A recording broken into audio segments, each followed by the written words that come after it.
going to talk to you about a few minutes about this Vedic wisdom for corporate leadership.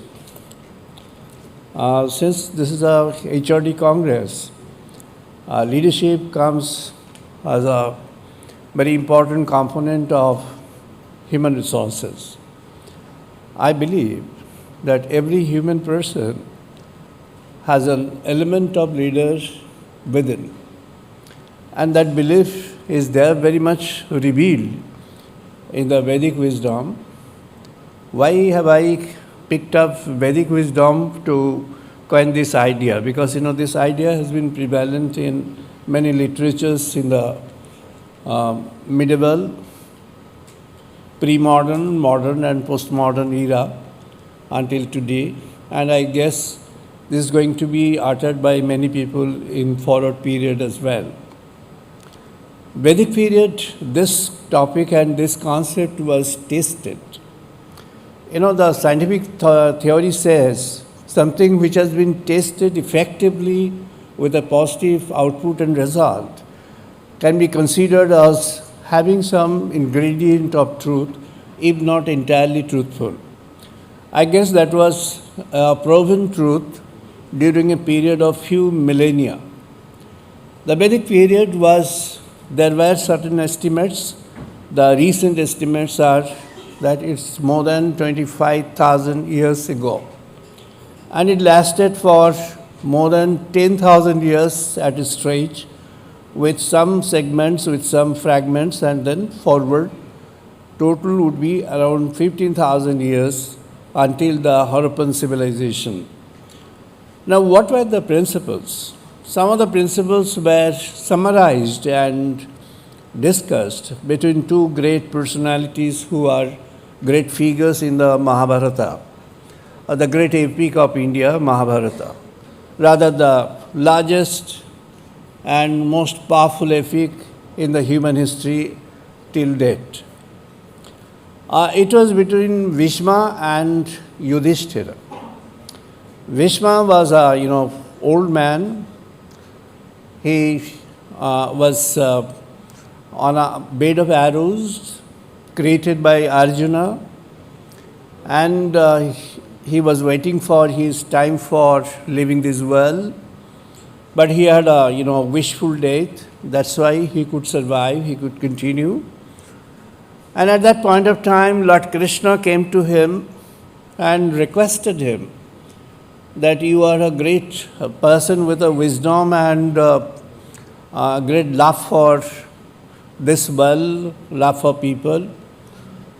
Yudhishthira is going to be the king, the next phase.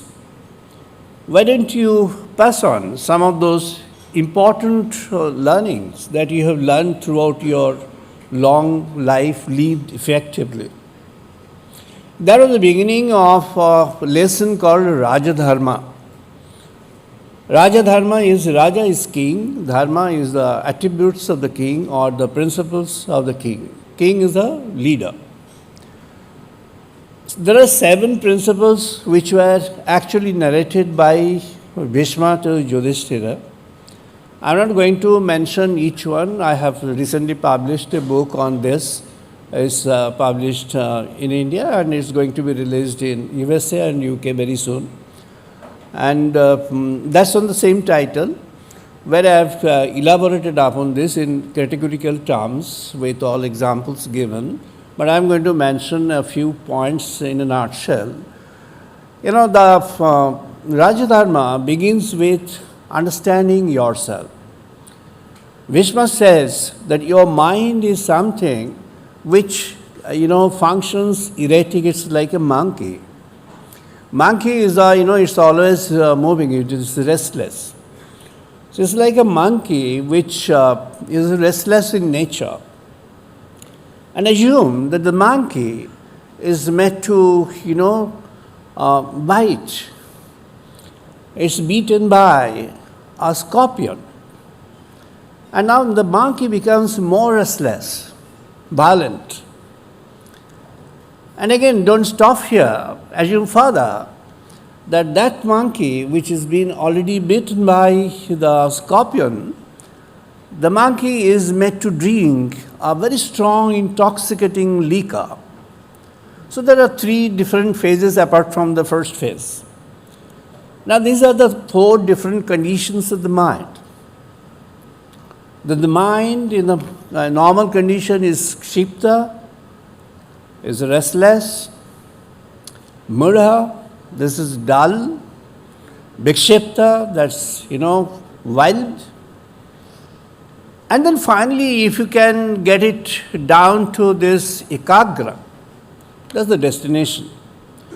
As a king, as a leader, you have to reach out to that. Your mind scattered, turbulent, your mind is very into others' influences, you can't take a call honestly on a situation where you need to take a call, you need to get a decision. So the mind has to be a mind of purity, not influenced by others, but getting into everything around, getting into the entire agenda. But finally, you need to have a decision arrived based on the pure calmness of the mind. So that is the first task of a leader, that you have to manage your intrinsics first. And if you have to manage your intrinsics first, then you have to manage your mind first.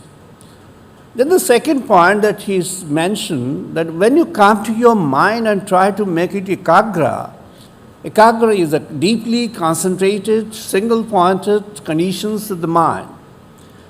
And in that process, when you are actually attempting that, you need to understand that there are different layers of the mind. Chitta, manas, buddhi, and prajna. Chitta is the seedbed of memory. Manas is the creative component, creative functions, and creative unit of the mind. Buddhi is the intellect, which is a generative part of the mind, functionally associated, and it can create, it can generate, it can reciprocate, it can capture, it can deliver. And finally, you need to develop a wisdom. Prajna is wisdom.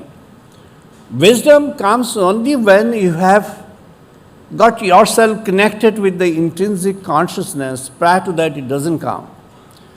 Our behavioral science, I've been teaching management close to 3.5 plus years, decades plus. I've taught, more than 12 countries and many places in the Western world, including many places in India. Just, wanted to mention. Interacted with many corporates at their headquarters in Europe, in different parts of Asia and USA, also India. I have a personal experience of meeting people who are very, very successful, but make some erratic decisions and judgments at certain points. The corrections of the mind for a moment, temporary corrections, are not sufficient, are not enough. As a teacher, I would always say that Bhishma was correct in suggesting the would-be king, that you need to first manage yourself, your intrinsics, attempt through the vehicle of mind. Mind is not the ultimate place. You have to reach out to your inner consciousness. And when you can reach out to the inner consciousness, then you connect with something called the inner divinity. And the inner divinity, Bhishma was, suggesting to Yudhishthira, that, there is a connection between your empirical and the eternal. The empirical is this frail body.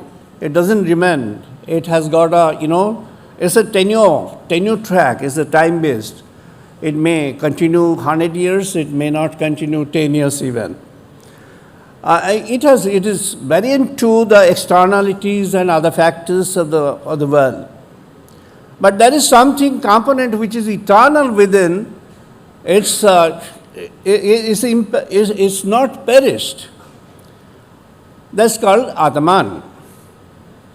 In the English parlance, we call it soul, but it's not the appropriate, rendering of that into English. But again, approximately we call it the inner soul. Ataman and the sage is mentioning Atamana rathinam vidhi shriram ratham evatuhu buddhi tu sarathi buddhi manaha pragraham evacha. As in Sanskrit, the meaning of that is Ataman is something which is seated within your body.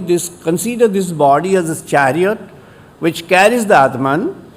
Usually, normally in our empirical activities, in the activities of the world, we don't interact with the intrinsics, and then when we do, we can understand that the Supreme is seated within, having the entire resource of the goodness, noble attributes, noble elements, and the infinite content of wisdom within.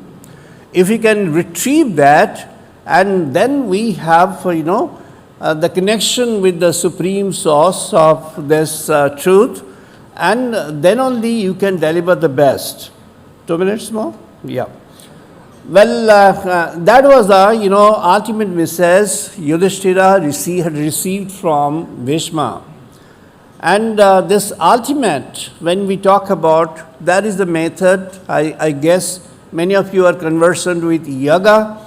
There is a sixth plexus, the consciousness, centers of consciousness. When you when you reach out to the supreme height of it, Sahasrara, and then you have got an understanding called a realization of the Supreme. A leader, I believe, needs to have that realization of the Supreme always in life, and short of that, the leadership is going to be, or the decision of the leadership is going to be fragmented, variant to time, situation, and space. With these few words, I thank you very much. I'm not here to campaign the title of my book, just incidentally mentioned. Thank you so much.